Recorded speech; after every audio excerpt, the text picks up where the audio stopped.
The church, from its very beginning, has always been confounded by an essential paradox at the heart of our faith tradition.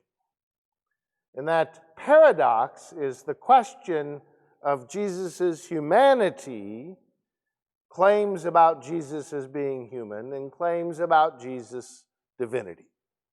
And that tension, to be honest, has existed in Christianity ever since its inception. In part because these two natures, Jesus' humanity as a human being and the claim that Jesus is the divine Son of God, seem an irreconcilable contradiction. Is Jesus human or is Jesus God? Was a question the early Christians hotly debated over the first, let's say 200 or 300 years of the birth of the burgeoning spiritual movement that was Christianity. And it wasn't just simply a debate. People kind of killed each other over that question. As one knows, nothing shows Christian love like a good theological debate over the nature of Jesus that ends in burning someone at the stake. And then there was Constantine, the Emperor Constantine, who saw in Christianity a possibility, a way in which he could unite his fractious empire, who became quite frustrated with these Christians who were screaming at each other on this question, Jesus human, Jesus divine. So much so that he convened some priests and scholars and academics and church leaders together and told them, resolve this question now. And they therefore went forth and spent years screaming at each other over the same issue. They finally, in the end, kind of just gave up, if you want, developed a creed that simply ignored the very contradiction, the very paradox, and simply stated, we believe Jesus was divine and Jesus was human. Period. End of debate. If you disagree, if you emphasize one over the other, Jesus' humanity or Jesus' divinity, well, we have some firewood and a few matches. Now, the debate these days over Jesus' divine and human natures doesn't really spark the animosity it once did. But every once in a while, it will kind of crop up in some tension, some claim about the nature of church and Jesus. I mean, we all kind of hold our own particular, I believe all of us have our own heresies that we kind of carry around with us, usually emphasizing one aspect of Jesus' nature. We tend to accentuate that paradoxical nature. We have our own personal heresies, whether we see Jesus as more human, or whether we're more comfortable with that humanity, or whether it's so important to us to hold on to his divinity, omniscience, and powerful. And I've noticed over the years, serving a number of churches all over this country, that every region has its own kind of preference, its own kind of heresy it likes to emphasize. Growing up and serving churches in the Bible Belt, I will tell you the emphasis was always on the divinity of Jesus far more than his humanity. Now, if you don't think that that was as important to this part of the country, you don't remember back in 1988 when a movie came out called The Last Temptation of Christ.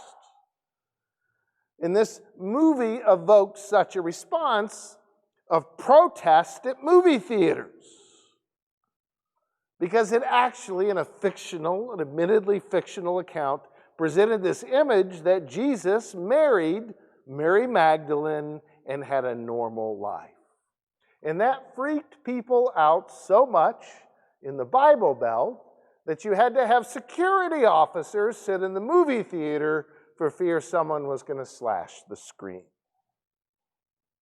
It was heretical to portray Jesus as human in that way.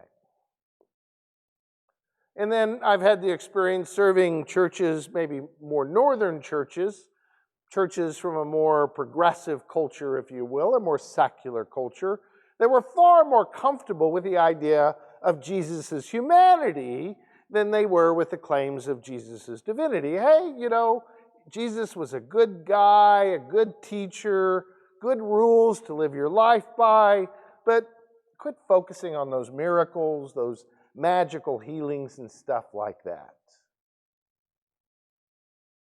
They were far more comfortable, we all in some ways are far more comfortable sometimes with Jesus' humanity than the claims of divinity. And I must admit, in my own thinking and in my own discipleship, I found myself on that spectrum, sometimes emphasizing one aspect of Christ's divinity or the aspect of Jesus' humanity, kind of vacillating between the two. And then we're hit between the eyes like a story this morning. It's a startling encounter between Jesus and a Canaanite woman demanding he heal her daughter. It's a provocative story because it appears to present Jesus in a way we may find less than flattering. The truth is, he seems so human in this story. That there is this encounter between Jesus and this Canaanite woman where we get a glimpse of Jesus' unexpected humanity, but we also catch in some way a profound expression of his true divinity. And the story goes, Jesus is walking along, and this woman, a Canaanite, cries out to him, "Heal my daughter," who is possessed by a demon. And what does he do? He ignores her. Nevertheless, she persisted, crying out to him, "Heal my daughter." And she is so loud and intrusive, his disciples begin to complain to Jesus that he needs to do something about this aggressive woman demanding the healing of her daughter. "Send her away," they say, "for she keeps shouting at us." Rather unseemly woman shouting for Jesus to see her and to do something for her beloved child. And then Jesus says the oddest, strangest thing. "I was sent only to the lost sheep of the house of Israel." In other words, I came only to minister to the Jews and not foreigners and heretics like the Canaanites. And of course, we find this statement rather troubling, in part because it's so out of character for who we understand who Jesus is and what he taught and what he was always about. It's so out of character from what we can see and have learned from the gospel. How could it be at this point in his ministry and mission that he was under this misconception that he was only there to minister to the Jews? How could it be at this point of his life he believes that? It seems, I'll be honest, a little late in the game, this very human late in the game, to think only of one's tribe. It's such a human thing to be focused on one's tribe. In that story, this encounter seems so contradictory to how we have thought of Jesus seeing himself and his work in the world. And you know what? As the story unfolds, it gets worse. Hearing that claim that he was only there for the lost tribe of Israel, nevertheless she persists, and she kneels before him and says, "Lord, help me." And that image is what sticks in my head as I hear this story. This woman in pain and sorrow and anxiety over her sick daughter, She prostrates herself before Jesus, begs, save her daughter. And what does he do? What does he say? He appears to insult her. It's not fair to take the children's food and throw it to the dogs. Wow. But again, nevertheless, she persisted. Yes, Lord, she says, yet even the dogs eat the crumbs that fall from the master's table. And it is in that moment, in that confrontation, that Jesus appears to change and be transformed. He lifts her up and celebrates her faith, and instantly her daughter is healed. So what the heck just happened? It raises all kinds of unsettling questions. Did Jesus change his mind because the woman's faithfulness and persistence changed him? Was Jesus human enough that he could have changed his mind about who God was calling him to be and who God was calling him to serve and what his whole ministry and mission was to be about in the world? Could Jesus have changed himself? Because if you think about it, to claim to be human, to be truly human, means we have this capacity for change and growth and transformation. Could it be that Jesus was that human? Now, a number of biblical scholars find this story and this idea of Jesus being changed so radical, so unsettling, they argue really the way to interpret this story is Jesus was just play acting in order to make a point. Jesus wasn't really ignoring her. He wasn't really saying he came for his own tribe. He wouldn't really insult her with those words of dismissal. All he was doing, they claim, is pretending in order to teach his disciples a lesson. And in some ways that feels safe. That makes sense of sorts. But I think it avoids the real scandal at the heart of the Christian gospel. The real scandal is that the divine was truly a human being. A human being with all the baggage and struggles and biases that represent. And most of all, that Jesus was willing to change and be transformed. That to be human means to grow by encountering other people, sometimes unexpected people. And I'll be honest, I do not find the idea of Jesus pretending to be human as meaningful as the truly human Jesus who experienced all humanity in its finiteness and tribalness and uncertainty. And most of all, Jesus, who has this capacity to be changed and transformed by the divine impulse in his heart and soul, this divine impulse that pushes him, trains him, challenges him to love and extend grace to people he did not imagine. That if it can happen to him, it can happen to any human being.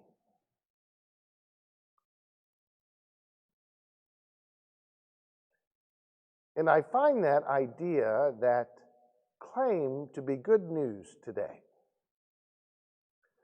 N.T. Wright, a biblical scholar, has this incredible quote I want to read to you today. He writes, "We have lived too long in a world and tragically in a church. We have lived too long in a world and tragically in a church where the wills and affections of human beings are regarded as sacrosanct, as they stand. Where God is required to command what we already love and to promise what we already desire. That the truth, I think what N.T. Wright is saying here, is that we don't really accept the challenge of a God who calls us to be a people and to value things that are outside what we would expect. That most of us are caught up in our own affections, our own particular wills, seeing the world in a particular way and holding those as sacrosanct, much less that God would desire from us and would desire from the world something we may not want or desire ourselves. That God could actually love something and call us to something that we don't particularly love.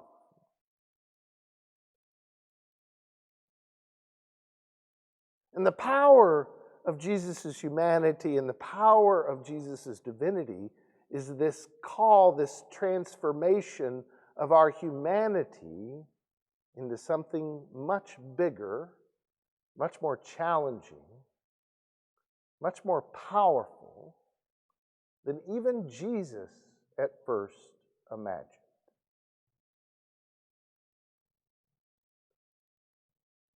I find this a challenging thought in the midst of COVID-19. As we find ourselves in the church struggling to figure out and rethink and reimagine the ways of being church, and what had felt safe and comfortable and home has now kind of been taken from us.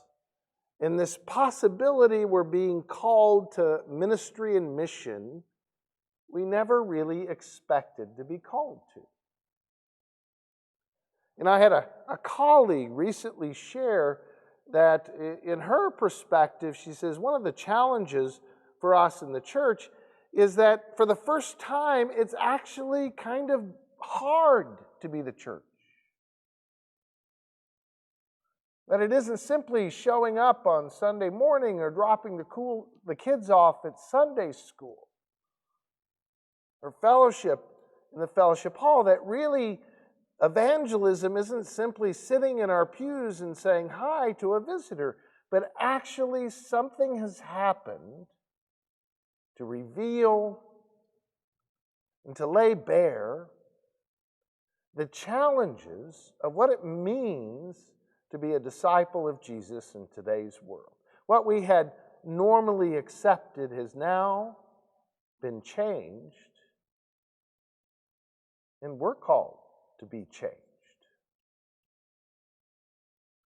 The challenge for us is, like Jesus, to be open to that transformation, not only to the people we were minister to, but the ways in which we will do that ministry. May we follow in the footsteps of Jesus, who was human and was divine. To God be the glory this day and forevermore. Amen.